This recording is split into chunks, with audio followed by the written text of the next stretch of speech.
Assalamualaikum warahmatullahi wabarakatuh.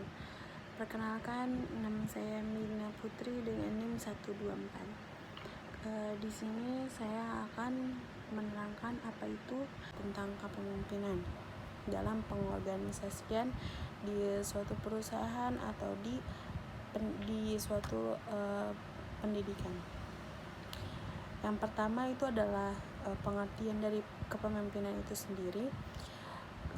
Pada hakikatnya, kepemimpinan itu merupakan sesuatu yang melekat di dalam diri seorang pemimpin. Sesuatu tersebut adalah berupa sifat-sifat tertentu, seperti kepribadian atau personality, kemampuan atau ability, dan kesanggupan atau capability. Kepemimpinan juga dapat diartikan sebagai rangkaian kegiatan atau activity seorang pemimpin yang tidak akan dapat dipisahkan dengan kedudukannya atau posisi, serta gaya dan perilaku dari pemimpin itu sendiri. Kepemimpinan adalah sebuah proses antara hubungan dan interaksi di antara pemimpin, anggota, dan pengikutnya. Dalam kepemimpinan ada pun aspek-aspek penting dalam seseorang dalam memimpin sesuatu perusahaan ataupun perusahaan pendidikan. Yang pertama itu, pemimpinan itu seseorang harus melibatkan orang lain. Jadi dia memimpin untuk sediaan dari anggota kelompok dalam menerima sebuah arahan dari sang pemimpin itu. Melalui hal tersebut akan membantu si pemimpin itu untuk melaksanakan tujuan. Kedua, kepemimpinan itu mencakup distribusi kekuasaan. Yang ketiga, kepemimpinan sebagai kemampuan dalam menggunakan kekuasaan. Adapun ciri-ciri dari kepemimpinan, yang pertama adalah ciri-cirinya itu yang pertama itu problem solver. Yaitu kepemimpinan ini harus menganalisis masalah-masalah yang ada dalam perusahaan tersebut, dan kepemimpinan itu dapat menentukan solusi apa yang terbaik dari jalan keluar dari permasalahan tersebut. Ciri yang kedua itu, kita menjadi seorang pemimpin itu kita harus mengambil resiko. Mengambil resikonya harus dengan yang tepat dan memunculkan keadilan pada saat menentukan penanggung-jawaban resiko tersebut. Dan yang ketiga adalah mau mendengarkan.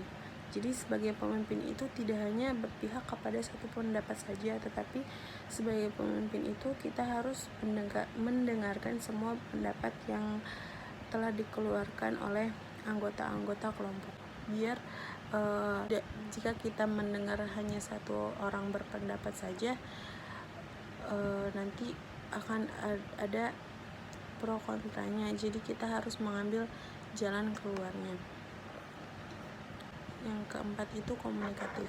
Jadi seorang pemimpin itu harus menyampaikan pesan atau menyuruh kepada kelompoknya itu dengan para pekerjanya itu dengan jelas dan memastikan bahwa pesan tersebut itu diterima oleh timnya atau sekelompok yang akan kita pimpin. Nah, yang kelima adalah merangkul seluruh anggota. Mengapa hal demikian? Salah satu ciri ini adalah ciri kepemimpinan yang baik dan tidak boleh terlupakan. Karena kalau misalkan kita tidak saling memotivasi itu, nanti sebuah perusahaan yang kita bangun itu banyak sekali masalah kalau misalkan kita tidak termotivasi dan saling merangkul satu sama lain. Dan sebagai pemimpin juga kita harus mempunyai ciri-ciri yang pemimpinan strategis, yang kreatif, yang berpikir luas, berpikir tegas. Cukup sekian dari saya itu tentang kepemimpinan. Terdapat aspek dan ciri-ciri kepemimpinan. Mohon maaf jika ada kata yang keluar dari mulut saya itu ada salah. Mohon dimaafkan. Wassalamualaikum warahmatullahi wabarakatuh.